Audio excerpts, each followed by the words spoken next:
안녕하세요. 커피앤톡입니다. 오늘도 와주셔서 감사드리고요. 바로 사연 읽어보겠습니다. 안녕하세요. 저는 30대 중반의 여성 사연자입니다. 제가 연륜이 있다고 할 수 있을 만큼 살아온 인생이 길지는 않지만 이 세상에는 나쁜 사람이 참 많더라고요. 그리고 그런 사람들은 꼭 언젠가 본인의 업보를 돌려받게 되는 것 같아요.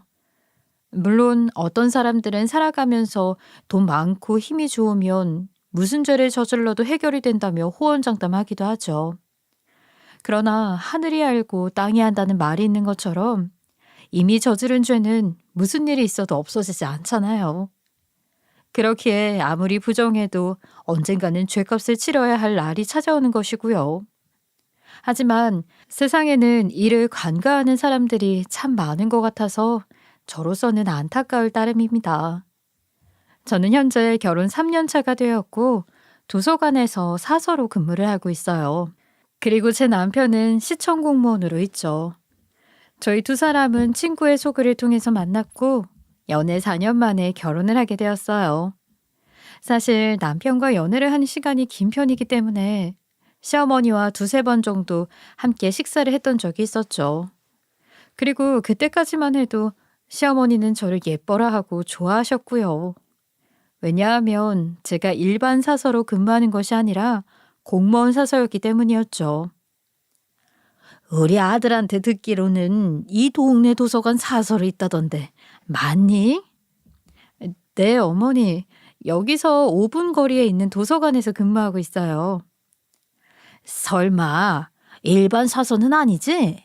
뭐 사람들한테 듣기로는 일반 사서직도 있고 공무원으로 있는 경우도 있다던데. 원래는 일반 사서직으로 있었는데요. 1년 전에 시험 봐서 공무원 됐어요. 아유, 그래? 잘했네.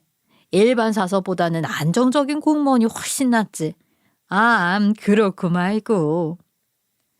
첫 만남에서 시어머니는 제 직업에 대해 이것저것 묻기 시작했고, 공무원이라는 이야기를 듣자마자 표정이 180도 바뀌었어요. 그리고 난 후 저희 두 사람을 보며 천생연분이라고 헤어질 생각보다 결혼할 생각을 하라고 하셨죠. 그때까지만 해도 저는 별 생각이 없었어요. 직업에 대해 이것저것 따져 묻고 연봉을 묻는 게 조금 부담스럽기는 했지만 그래도 저를 마음에 들어 하셨으니까요. 그리고 남편에게 미리 들었던 이야기가 있어서 그런지 어느 정도는 예상을 하고 있었기에 크게 이상하게 느껴지지 않았죠. 사실 저희 두 사람이 만난 지 1년 정도 지났을 때 남편이 본인 꿈에 대해 이야기했던 적이 있었어요. 본인은 어렸을 적부터 요리하는 것을 좋아했기에 대학교도 관련 전공으로 가고 식당을 차리거나 호텔 조리사가 되려고 했대요. 그런데 시어머니에게 하고 싶은 일에 대해서 말씀을 드렸더니 노발대발 하셨다고 했죠. 남자가 무슨 요리를 하겠다고 하냐고. 그런 쓸데없는 꿈을 꿀 시간에 공무원이 될 생각을 하라며 강요를 하셨던 거예요. 시어머니의 말씀에 남편은 반항도 해보고 설득도 해보려고 했는데 워낙 강경하게 나오시니까 결국 포기를 하고 공무원 시험을 준비했다고 하더라고요. 그리고 남편뿐만이 아니라 도련님도 태권도 선수를 하고 싶어 했지만 도저히 뜻을 꺾을 수가 없었고 결국 경찰 시험을 보게 되었던 거죠. 사실 남편 이야기를 듣고 나서 조금은 놀라기는 했어요. 원래 자식 이기는 부모 없다고 하잖아요. 그런데 시어머니 말씀 때문에 두 사람 모두 꿈을 포기하고 공무원이 되었다고 하니 자식 욕심이 좀 많으신 편인가 보다 싶었죠. 그래도 그때는 결혼 생각을 하기 전이었기에 크게 와닿거나 미래에 대한 불안감 같은 것은 없었어요. 그러나 3년 뒤 본격적으로 결혼 이야기가 오고 가고 시댁에 첫 인사를 가게 되니 시어머니가 조금 두렵게 느껴지더라고요. 밖에서 몇 번 만나 얼굴을 익혔다고는 하지만 며느리로서 집에 인사를 드리러 가는 것은 천지 차이잖아요. 게다가 시어머니의 성격을 아니까 더 긴장이 될 수밖에 없었죠. 그래도 시어머니께서 저희 두 사람에게 꼭 결혼을 하라고 말씀하셨기에 반대는 없겠다 생각했어요. 그러나 막상 시댁에 가보니 집안에 대한 이야기가 나오게 되었고 생각했던 것과는 다르게 약간의 반대를 겪어야 했죠. 그 이유는 제가 아버지와 둘이 살고 있다는 것 때문이었어요. 그러고 보니 만날 때마다 예진이에 대한 얘기만 해서 사돈 되실 분들에 대해 아는 게 없네. 부모님은 건강하시지? 지금은 뭐 하시니? 아버지는 지금 식당을 운영하고 계시고요. 엄마는 돌아가셨어요. 뭐라고? 너 그럼 지금 아버지랑 둘이 살고 있다는 말이니? 이유준, 얘 아버지랑 둘이 살고 있다는 거 알고 데리고 온 거야?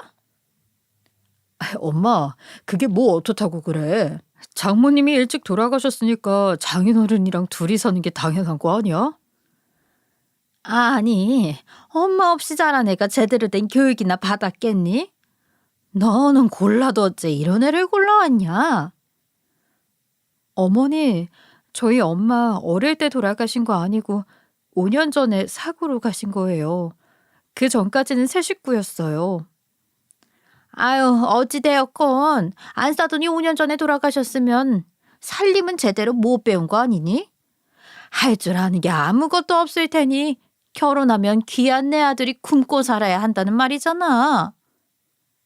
시어머니는 아버지랑 둘이 살았다는 것을 알게 되자 온갖 트집을 잡으면서 이 결혼 반대라고 외치기 시작했죠.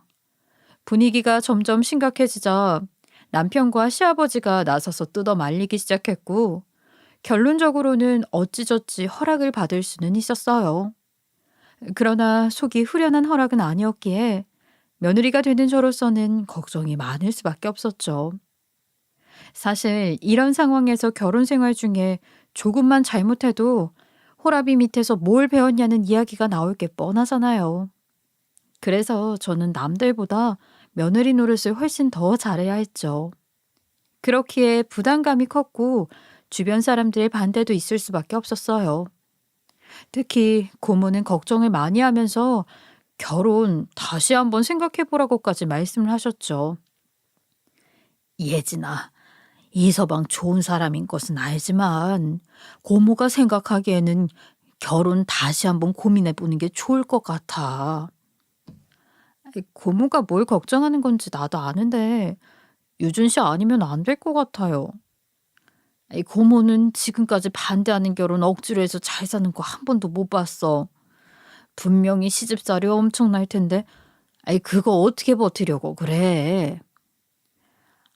나도 조금은 걱정되기는 하는데 그래도 내가 노력하면 좋은 관계로 지낼 수 있을 것 같아. 그러니까 고모도 너무 걱정하지 마. 다른 사람도 아니고 시어머니를 되실 분이 반대를 하신다는데 걱정이 되지 안 되겠니? 사실 저도 고모가 어떤 부분을 걱정하시는지 알고 있었어요. 그러나 저도 시댁을 나오면서 결혼에 대한 고민을 안 해본 것은 아니었죠. 누가 봐도 결혼하면 고생길이 훤하다 싶은 상황이었기에 다시 한번 생각해 봐야겠다 싶더라고요. 그러나 시댁을 다녀온 후 아무리 고민을 해봐도 남편을 너무 사랑했기에 쉽게 포기할 수가 없을 것 같았어요.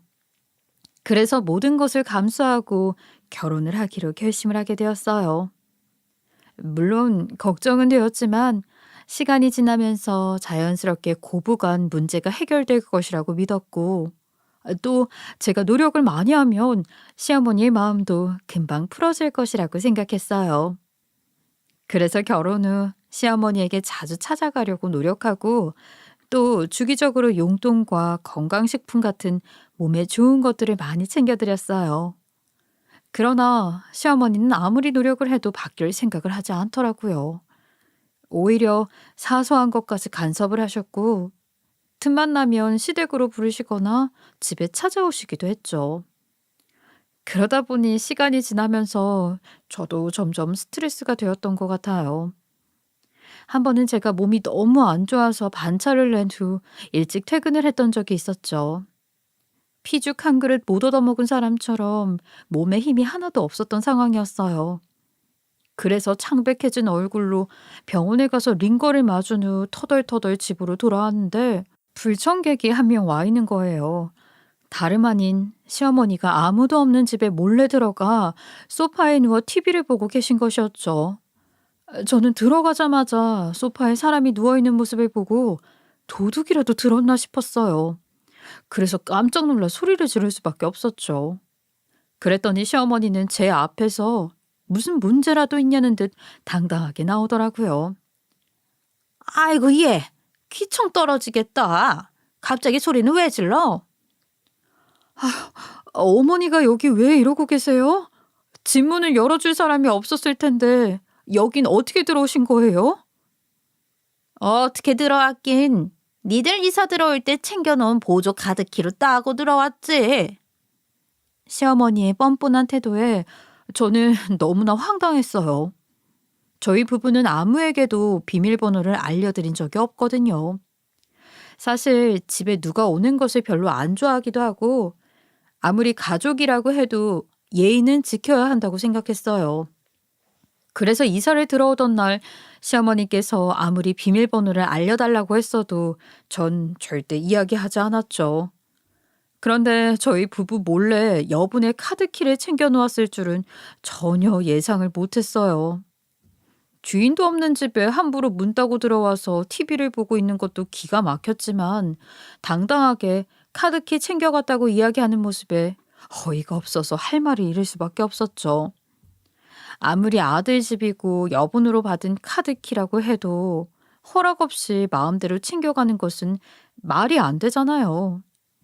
아무리 좋게 생각해 보려고 해도 이건 아닌 것 같았어요. 그래서 저는 시어머니에게 따져 묻기 시작했죠. 어머니, 카드키 저희한테 허락 받고 가지고 가신 거예요? 여기가 내 아들 집인데 그걸 왜 허락 받고 가지고 가니? 니들 이사 들어오는 날 서랍에 있길래 그냥 내가 하나 가지고 갔다고. 하이, 아무리 아들 집이라고 해도 그렇지. 이제는 부부가 사는 집인데 말도 없이 함부로 카드키 가지고 가시면 어떻게 해요? 이게 어디서 시애미한테 도끼 눈을 뜨고 대들어? 그럼 내가 남의 집에 들어오는 것도 아니고 아들 며느리 집에 오는 건데 올 때마다 허락받고 들어와야 하냐? 카드키 하나 가지고 있으면 편하게 왔다 갔다 할 수 있으니 하나 챙겨놓은 거야. 시어머니는 끝까지 본인은 잘못이 없다는 식으로 이야기를 하셨어요. 오히려 따져 묻는 제가 이상하다고 말씀을 하셨죠. 그 모습을 보면서 저는 정말 황당하고 기분이 너무 안 좋았어요. 아무리 아들 부부 집이라고 하지만 서로 지켜야 할 예의가 있는 거잖아요.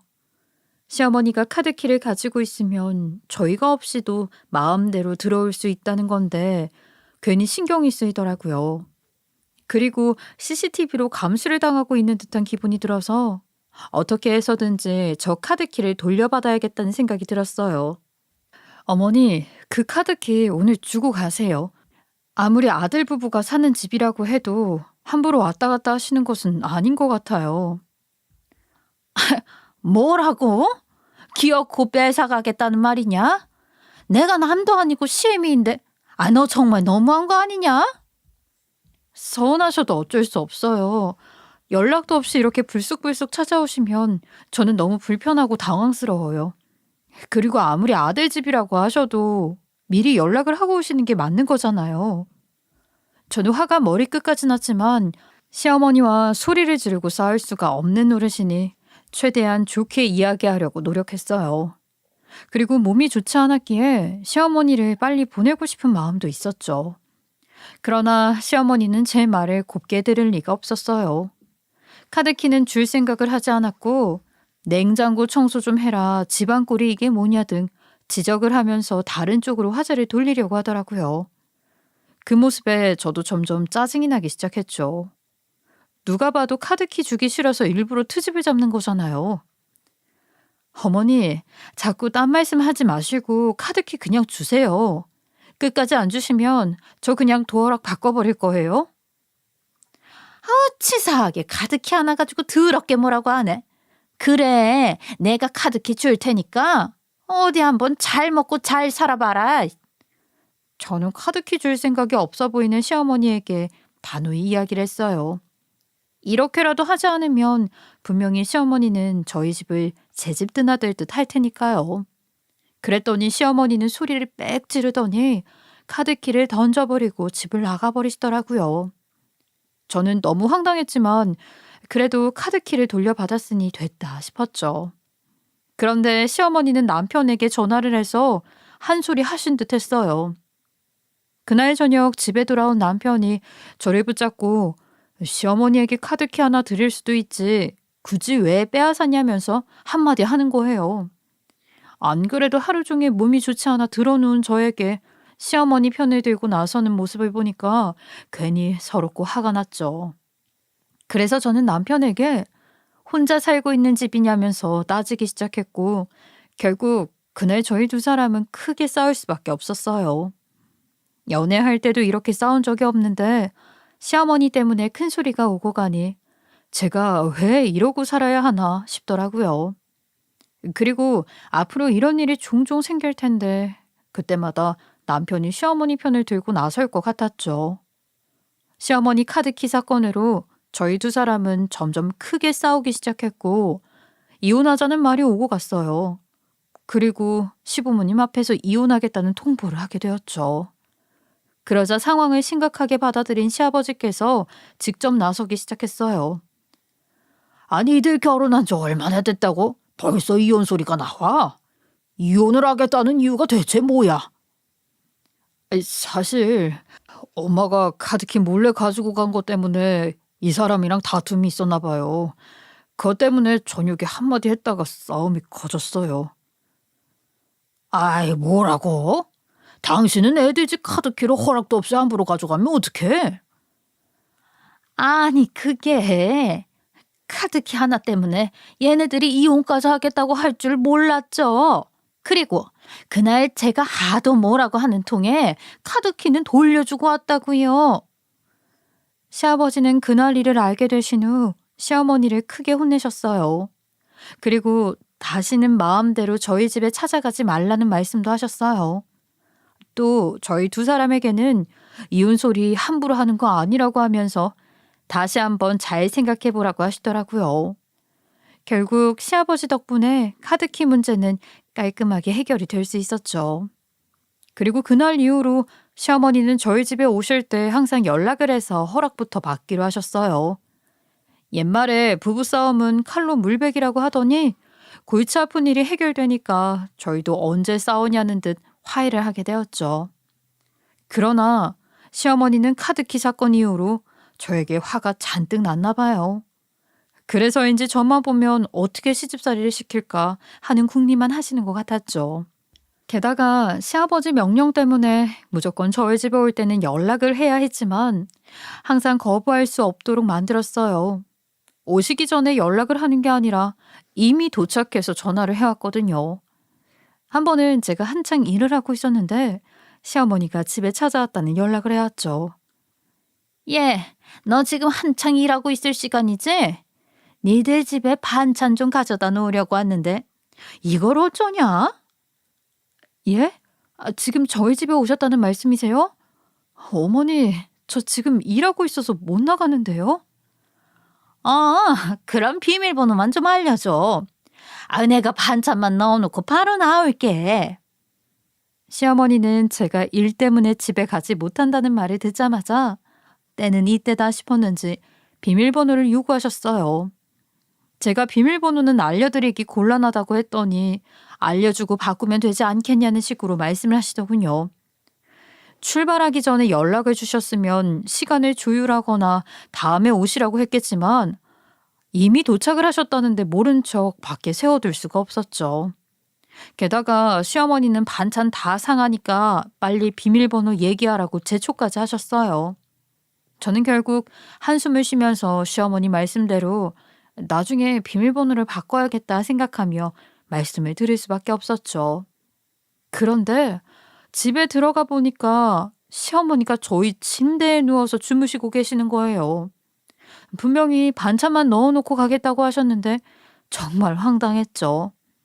저와 함께 집에 들어간 남편도 부부 침대에서 시어머니가 주무시는 모습을 보고 당황을 했는지 제 눈치를 보며 급히 깨우기 시작했어요. 그리고 나서 지금 뭐 하는 거냐고 한마디 하더라고요. 그러나 시어머니는 아무렇지 않게 피곤해서 잠에 들어버렸다며 저녁이나 먹으러 가자고 하셨어요. 어찌나 뻔뻔한지 저는 너무 어이가 없어서 분명히 반찬만 넣어놓고 가겠다고 하시지 않았냐며 따지고 들었어요. 그랬더니 시어머니는 정색을 하고 오히려 제 잘못이라고 하는 거예요. 분명히 말하지만 비밀번호는 네가 알려준 거다. 아이 그리고 사람이 피곤하면 침대에 좀 누워 잘 수도 있지. 며느리가 시애미한테 쌍심지를 켜고 달려드는 게 말이 되냐? 어머니께서 분명히 전화를 냉장고에 반찬만 넣어놓고 가겠다고 하셨잖아요. 그리고 아무리 피곤하셔도 그렇지 어떻게 부부 침대를 함부로 사용하실 수가 있으세요?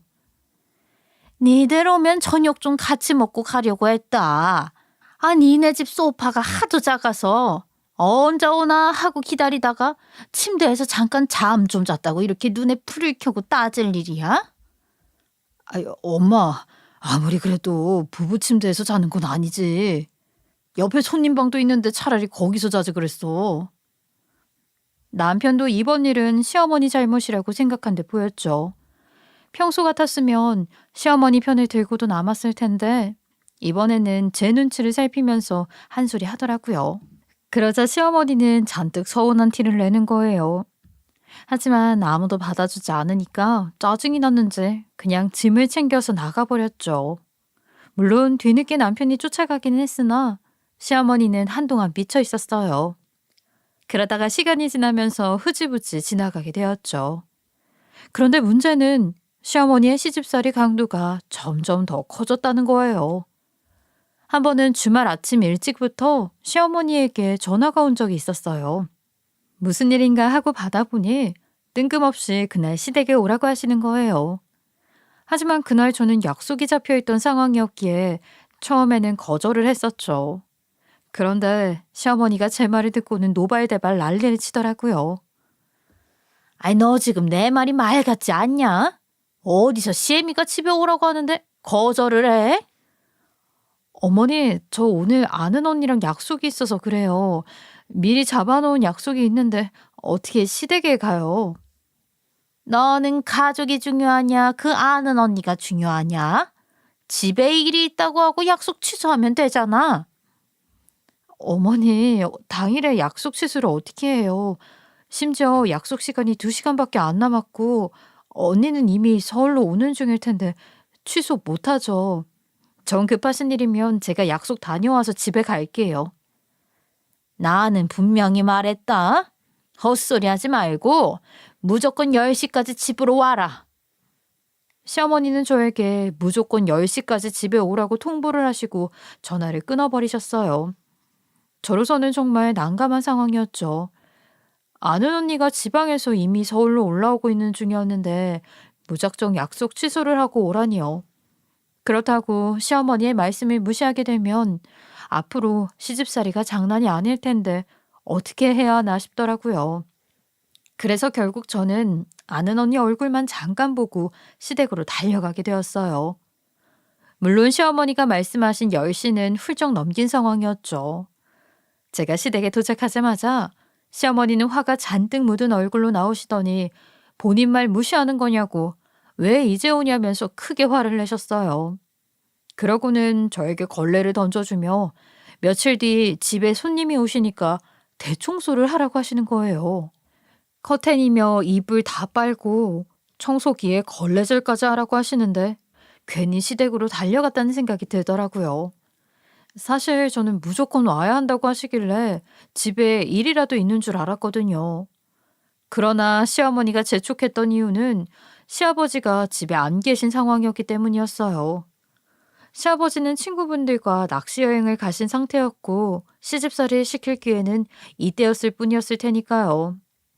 그래서 저는 시댁으로 달려간 후 그냥 모른 척 할 걸이라는 후회가 되더라고요. 하지만 어쩌겠어요. 이미 시댁으로 달려간 상황이었고 집에는 시어머니와 저 둘뿐이었기에 따를 수밖에 없었죠. 물론 그냥 대청소 못하겠다고 하고 뛰쳐나갈까 생각해 보기도 했어요. 그러나 그랬다가는 나중에 몇 배로 힘들어질 게 뻔하니 그냥 맞춰주자 했던 것이었죠. 그렇게 저는 정신없이 대청소를 시작했어요. 시어머니가 시키신 대로 커튼이며 이불들을 꺼내 빨고 쓸고 닦기 시작했죠. 그런데 안방에 들어가 보니 시어머니 화장대가 아주 난장판이더군요. 바닥에도 물건들이 잔뜩 있었고요.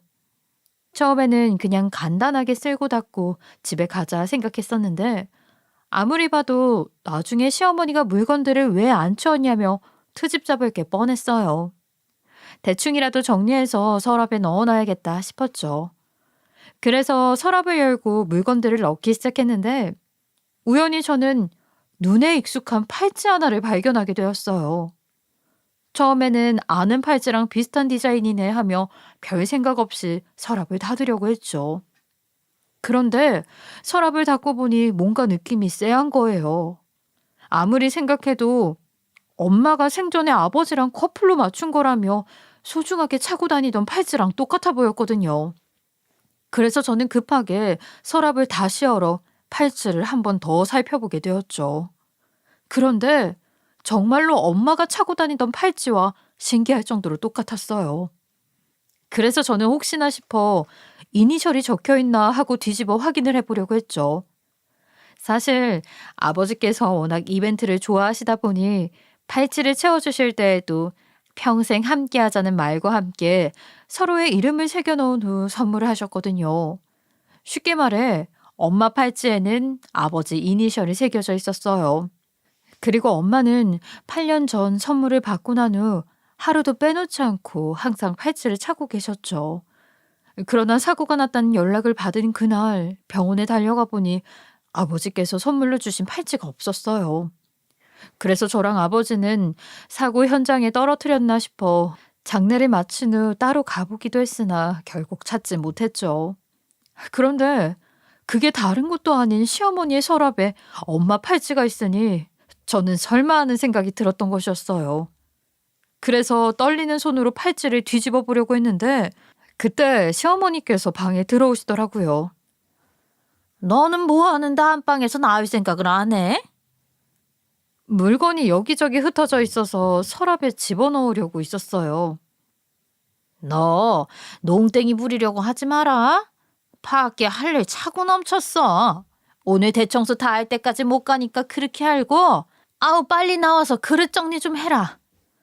저는 시어머니가 갑자기 들어오시는 바람에 놀라서 들고 있던 팔찌를 급히 주머니에 챙겨 넣었죠. 다행히 시어머니는 집안일 시키는 것에만 혈안이 되어서 제가 주머니에 뭘 넣고 있건 신경도 쓰지 않았어요. 그렇게 저는 찜찜한 마음으로 시어머니가 시키시는 일들을 다 하고 밖으로 나올 수 있게 되었죠. 그리고 나서 차에 타자마자 곧바로 팔찌 속 이니셜을 확인해 보았어요. 설마 했었는데 정말 기가 막히게도 제가 가지고 온 팔찌는 엄마가 차고 있던 게 확실해 보였죠. 왜냐하면 팔찌 뒤에 조그마한 글씨로 아버지 이니셜이 적혀 있었거든요. 시어머니가 가지고 있던 팔찌가 엄마가 차고 다니던 것이 확실하다는 생각이 든 순간 저도 모르게 눈물이 쏟아져 나오더라고요. 마음 같아서는 시댁에 다시 올라가 어떻게 엄마 팔찌가 여기 있는 거냐 따져 묻고 싶었죠. 상황상 엄마를 돌아가시게 만든 범인이 바로 시어머니라고 가리키고 있는 거잖아요. 그러나 정말로 시어머니가 범인이라면 모든 게 확실해지고 증거물이 만들어질 때까지 모른 척하고 있어야 했어요. 괜히 마음 내키는 대로 쫓아 올라가서 난리를 쳐봤자 인정을 하지 않고 모르쇠로 일관할 게 분명했거든요. 또 제가 정신없는 상황에 주머니에 넣어가지고 나온 거라 집에서 팔찌가 나왔다는 증거물도 없었죠. 그래서 저는 우선 아버지에게 찾아가 팔찌에 대해 자세히 여쭤보기로 했었어요. 아이 딸, 이 시간에 여기까지 웬일이야? 아버지 보고 싶어서 온 거야? 네, 아버지도 뵐 겸 여쭤볼 게 있어서 왔어요. 갑자기 다 늦은 밤에 찾아와서 물어볼 게 뭔데? 아버지, 혹시 엄마한테 선물로 주신 팔찌 어디서 구매하셨어요? 다른 게 아니라 엄마가 꿈에 나와서 팔찌를 찾길래 같은 거 있으면 하나 사다가 납골당에 넣어놓을까 하고요. 엄마가 꿈에 나와 그 팔찌를 찾았어? 아이고, 그 팔찌 특별 제작한 거라 다시 만들기 쉽지 않을 텐데. 저는 범인이 확실해질 때까지 아버지에게도 숨기는 게 맞는 것 같아 엄마가 꿈에 나왔다는 말도 안 되는 핑계를 대며 이것저것 여쭤보았어요. 그랬더니 아버지는 난감한 표정으로 특별 제작을 한 팔찌라는 말씀을 하셨어요. 그러면서 오래된 가게라 아직 멀쩡하게 장사를 하고 있는지는 모르겠다고 다시 만들 수 있을지도 모르겠다고 하시는 거예요. 그래도 저는 한번 알아봐야 할 것 같아 아버지에게 팔찌 만든 곳 주소나 이름 알고 있냐고 여쭤보았죠. 그랬더니 아버지는 방으로 들어가 한참 동안 서랍을 뒤적이시더니 케이스 하나를 가지고 나와 저에게 주셨어요. 그러면서 아버지가 차고 계시던 팔찌까지 주시면서 같이 가지고 가서 다시 만들 수 있는지 확인해 보라고 하시더군요. 저는 그 팔찌와 케이스를 함께 가지고 나오게 되었고 다음 날이 되자마자 가게를 검색해 본 후 찾아가게 되었어요. 나이 드신 분이 하는 곳이었다고 해서 혹시나 문을 닫지는 않았을까 걱정이 많았는데 다행히 아드님이 물려받아 운영하고 있더라고요. 안녕하세요. 여쭤볼 게 있어서 찾아왔는데요. 혹시 이 팔찌 8년 전에 여기서 특별 제작된 것이 맞을까요? 8년 전이면 저희 아버지가 운영하셨을 때인데. 잠시만 기다려주세요. 제가 아버지 나오시라고 할게요.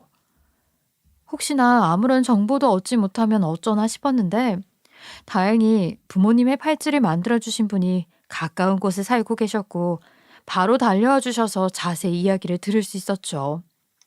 사장님께서는 제가 내민 2개의 팔찌를 이리저리 확인해 보시더니 특별 제작된 것은 일련 번호가 다르다면서 확인을 시켜주셨어요. 저는 일반 시중 제품이랑 일련 번호가 다른 게 맞는 것인지 여러 번 여쭤보았고 사장님께서는 특별 제작된 제품의 경우 AS 문제 때문에 특별 일련 번호를 부여받는다고 대답해 주셨죠. 그러면서 직접 일련 번호까지 확인해 적어서 주셨어요. 저는 세상에 2개밖에 없는 팔찌라는 것을 확인한 후 시어머니가 저희 엄마를 돌아가시게 만든 사람이라는 것을 완전히 확신할 수 있었죠. 저는 이 일을 어떻게 해야 하나 고민을 많이 했어요. 다른 사람도 아닌 시어머니가 범인이라니 정말 충격이었어요. 아무리 등잔빛이 어둡다고 하지만 저로서는 큰 시험대에 놓인 것 같은 기분이었어요. 바로 경찰서에 가서 신고를 할까 했지만 생각을 해보니 제가 시댁에서 팔찌를 가지고 나와버린 상황이더라고요. 무엇보다 엄마는 억울하게 하늘로 갔는데 그냥 신고해서 처벌을 받게 하는 것은 제 마음에 내키지 않았어요. 사실 이제 와서 하는 말이지만 엄마가 사고가 난 후 병원에 옮겨졌을 때 숨이 약간 붙어 있었던 상황이었거든요. 의사 선생님께서도 조금만 더 빠르게 왔으면 사실 수 있었다고 말씀하셨어요. 그 이야기를 듣는데 신고조차 안 해준 범인이 정말 원망스러웠죠. 그런데 그런 사람이 바로 시어머니라고 하니까 제 눈이 돌아가게 되었어요. 경찰서에 신고를 하더라도 제대로 복수를 해줘야겠다 싶었죠. 그래서 저는 어떻게 해야 할까 계속 고민을 했었어요. 그런데 생각을 해보니 시어머니 환갑잔치가 얼마 안 남았더라고요. 그래서 저는 그때를 이용해야겠다 싶었어요. 시댁 식구들은 알고 있는지 몰라도 분명히 친척들과 지인들은 이 사실을 모르실 테니 시어머니가 한 짓을 동네방네 떠들어 창피를 주고 손가락질을 받게 해야겠다 생각했어요. 그리고 그 자리에서 경찰에 신고를 하기로 계획을 세워놓았죠. 또 시어머니가 팔찌를 가지고 있어야 경찰에 신고가 가능할 것 같아서 원래 있던 자리에 가져다 놓아야겠다 싶더라고요. 그래서 저는 곧장 시댁으로 찾아가게 되었죠. 부르지도 않았는데 자진해서 찾아가니까 시어머니가 이상하다 생각했던 것 같아요. 저에게 자꾸 이것저것 캐묻더라고요. 부르지도 않았는데 네가 여기까지 웬일이냐? 그게 어제 청소를 좀 하다가 귀걸이 한쪽을 잃어버려서요. 친한 사람에게 선물 받은 거라 찾아야 할 것 같아서 왔어요. 귀걸이? 칠칠 맞게 너는 그런 걸 흘리고 다니냐? 아이, 어떻게 생겨 먹은 건데? 꽃 모양으로 되어 있는 건데 혹시 못 보셨죠? 제가 생각하기에 안방에 떨어뜨린 것 같은데 들어가서 한번 봐도 될까요? 그런 건 못 본 것 같은데. 아이, 들어가서 한번 찾아봐라. 시어머니는 떨떠름한 표정으로 안방에 들어가서 찾아보라고 하셨죠. 속에서는 천불이 나는 상황이었지만 저는 꾹 참고 감사하다고 하면서 안방으로 들어가게 되었어요. 그런데 시어머니가 제 뒤를 쫓아 들어오는 거예요. 일단 저는 서랍을 열 수가 없으니 여기저기 귀걸이를 찾는 척 했죠. 그리고 팔찌를 서랍에 넣어야 하는데 어떻게 해야 하나 하는 고민을 계속하고 있었어요. 그런데 하늘도 도와주는 것인지 때마침 시어머니 휴대폰이 울리더라고요. 그러자 시어머니는 전화를 받겠다며 밖으로 나가버렸고 저는 이때가 기회다 싶어서 서랍을 열어 원래 자리에 팔찌를 집어넣었어요.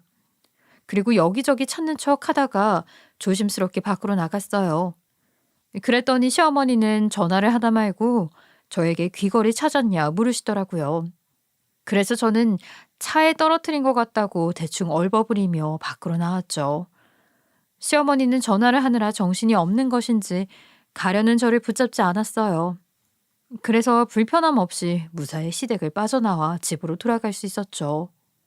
그렇게 약 2주일이라는 시간이 흘렀고 시어머니의 환갑잔치 날이 다가왔어요.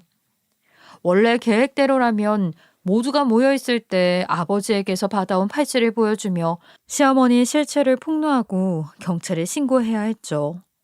그러나 하필이면 그날 아침부터 컨디션이 좋지 않았고 배가 너무 아파서 움직일 수가 없었어요. 그래서 결국 저는 환갑잔치 대신 다른 기회를 봐야겠다 생각하고 있었죠. 그런데 문제는 환갑잔치 당일에 남편이 급한 미팅이 잡혀 있어 제가 대신 시부모님을 모시고 가기로 했던 상황이라는 거예요. 저는 모든 게 꼬여버린 상황에 한숨을 내쉬면서 시어머니에게 전화를 하게 되었죠. 어머니, 제가 아침부터 배가 너무 아파서요. 아무래도 병원에 가봐야 할 것 같아서 환갑잔치에 못 갈 것 같아요. 뭐라고? 집에 며느리라고는 하나밖에 없는 네가 안 오면 어떻게 하니? 헛소리 하지 말고 당장 집으로 차 끌고 와. 죄송해요. 지금 허리를 펼 수가 없을 정도로 너무 아파서 병원부터 가야 할 것 같아요. 도련님께 부탁드려서 환갑잔치 다녀오세요. 저는 노발대발하는 시어머니의 말을 다 듣지 않고 그냥 전화를 끊어버렸어요. 사실 시어머니의 말을 가만히 듣고 있을 상황은 아니었죠. 침대에서 대구르르 구를 정도로 너무 아팠거든요. 그래서 시어머니에게 거의 통보식으로 못 가겠다 이야기를 한 후 거의 바로 앰뷸런스를 불렀어요. 그렇게 저는 앰뷸런스가 올 때까지 여기저기 굴러다니며 아픔을 참아야 했죠. 그리고 시간이 지나 신고를 받고 찾아온 구급대원들이 집으로 들어와 제 상태를 살펴보기 시작했어요. 그리고 저를 이송용 침대에 눕혀 구급차에 싣고 있었죠. 그런데 시부모님께서 제 전화를 받은 후 곧장 택시를 잡아 타고 집에 오셨더라고요. 그리고 얼마 지나지 않아 구급차에 실리고 있는 제 모습을 봤는지 달려오는 거예요. 구급대원들은 그런 시부모님을 막아서며 바로 가봐야 한다고 이야기를 했죠. 그러나 시어머니는 본인이 보호자라고 구급차에 타더니 이송용 침대를 못 넣게 밖으로 밀기 시작했어요. 그러자 구급대원들도 그렇고 시아버지도 당황해서 지금 뭐 하는 짓이냐며 시어머니를 끌어내리려고 했죠. 지금 뭐 하는 거예요? 환자분 맹장 터져서 병원으로 이송해야 합니다. 이송 방해하실 거면 당장 내리세요. 당신 지금 뭐 하는 거야? 며느라기 아파서 병원에 가야 한다잖아. 그러니까 이상한 짓 하지 말고 빨리 내려 이 사람아. 쇼하고 자빠졌네. 네가 무슨 맹장이 터져? 멀쩡해 보이는구만. 내 환갑잔치 가게 당장 안 내려? 시어머니는 아파 죽겠다는 저를 침대에서 억지로 끌어내리려고 안간힘을 썼어요. 그러자 구급대원들이 들어와 시어머니를 내보내려고 했죠. 맹장 터져서 빨리 병원에 이송해야 한다고 자꾸 이러시면 업무방해로 경찰에 신고한다면서요. 마찬가지로 시아버지께서도 계속 빨리 안 내리냐고 큰 소리를 치셨죠. 그러나 시어머니는 들은 척도 하지 않고 억지로 저를 끌어내리는 것에만 혈안이 되어 있었어요. 저는 이대로는 도저히 안 되겠다 싶더라고요. 이렇게 시간만 지날수록 저는 힘들고 아프니까 꾹 참고 멀쩡히 두 발로 일어섰어요. 그랬더니 시어머니는 저를 가리키며 눈이 있으면 보라고 본인 말이 맞지 않냐면서 아주 방방 뛰는 거예요. 아유, 봐요. 내 말이 맞죠? 예, 아픈 척 하는 거라니까요. CM이 환갑잔치 가기 싫어서 며느리가 꾀병 부린 거라고요. 꾀병이요? 지금 제 얼굴이 꾀병 부린 얼굴이에요. 구급대원님, 죄송한데 경찰에 신고 좀 해주세요. 뭐라고? 지금 환갑잔치 늦었는데 무슨 경찰에 신고를 하니?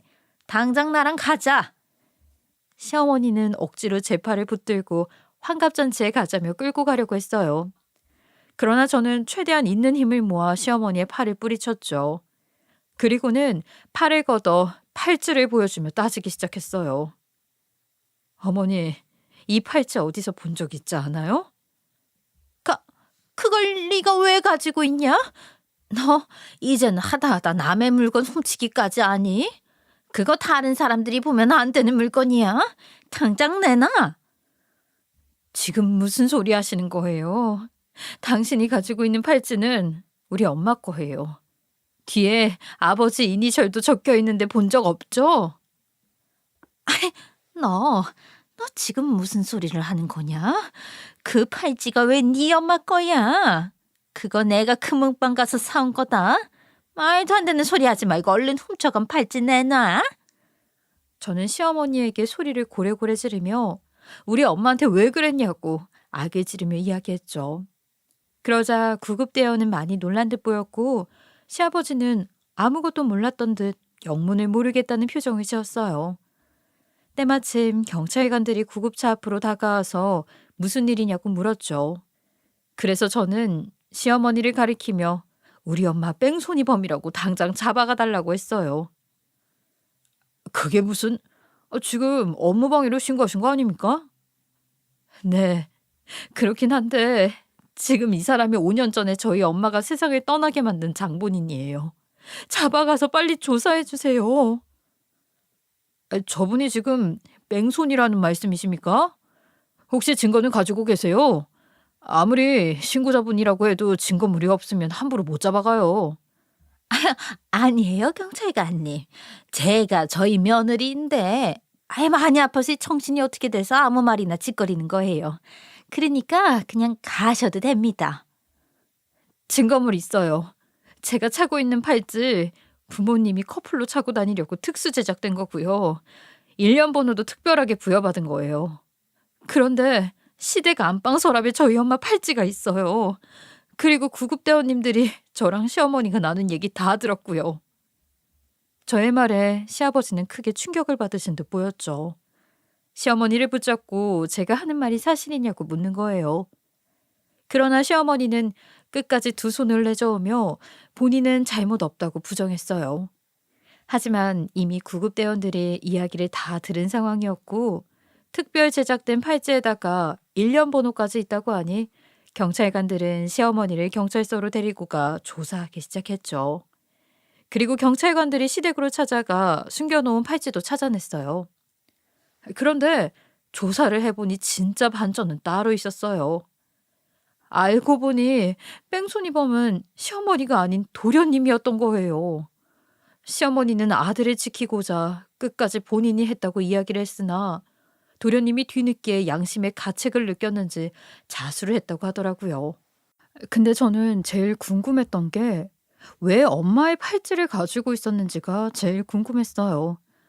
어떻게 보면 그게 증거가 될 수도 있었는데 버리지 않은 게 수상했거든요.